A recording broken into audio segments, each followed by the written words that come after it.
এই 14,000 সাংবাদিকের তথ্য ফাঁস হয়ে গেছে নাকি? কি বলো, কোথা থেকে? নির্বাচন কমিশনের ওয়েবসাইট থেকে। নির্বাচন কমিশনের ওয়েবসাইটে সাংবাদিকদের তথ্য? ও হ্যাঁ, ওই যে নির্বাচন কভার করার জন্য অ্যাক্রেডিটেশন কার্ডের আবেদন করেছিল যারা অনলাইনে, সেই তথ্য ফাঁস হয়ে গেছে। হ্যাঁ, সেই কার্ডে মানে আবেদনপত্রে সাংবাদিকদের ছবি, স্বাক্ষর, মোবাইল নম্বর, জাতীয় পরিচয়পত্র নম্বর থেকে শুরু করে অফিসের পরিচয়পত্র, গণমাধ্যম সংশ্লিষ্ট যত তথ্য আছে সবই ছিল নাকি। এই যে শনিবার 31শে জানুয়ারি বিকেল 4টার পর থেকে প্রায় 2 ঘন্টা পর্যন্ত নাকি সব তথ্য উন্মুক্ত ছিল। মানে ওই সময় সার্চ দিলে এই সব তথ্য দেখা যেত? মানে ইসির ওয়েবসাইটে ইউআরএল এর জায়গায় অ্যাডমিন দিয়ে সার্চ দিলে সব তথ্য নাকি দেখা যাচ্ছিল। আচ্ছা, এখন যদি ওইসব ইনফরমেশন কেউ কপি কিংবা ডাউনলোড করে নেয়, এটা তো একটা চিন্তার বিষয় হয়ে গেল। এতগুলো মানুষ কি নাকি বিপদে পড়ে।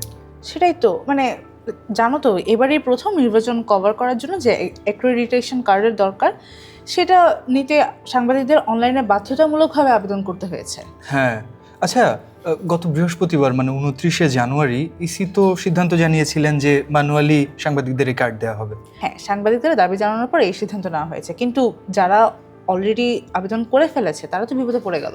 এ কারণেই কোনো ডিজিটাল সিস্টেম চালু করার আগে সিকিউরিটি টেস্টিং এবং সেনসিটিভ ডেটা প্রোটেকশন মেকানিজম যাচাই করে নেওয়া উচিত। হ্যাঁ, আর সেটা যদি সরকারি ওয়েবসাইট হয় তাহলে তো আরও বেশি, কারণ একটা রাষ্ট্রের সকল নাগরিকের তথ্যের কাস্টোডিয়ান তো সরকার নিজেই। তার উপর আবার যদি সেসব তথ্য দেওয়া বাধ্যতামূলক হয় তাহলে সেসব তথ্যের সুরক্ষা দেওয়া আরও গুরুত্বপূর্ণ।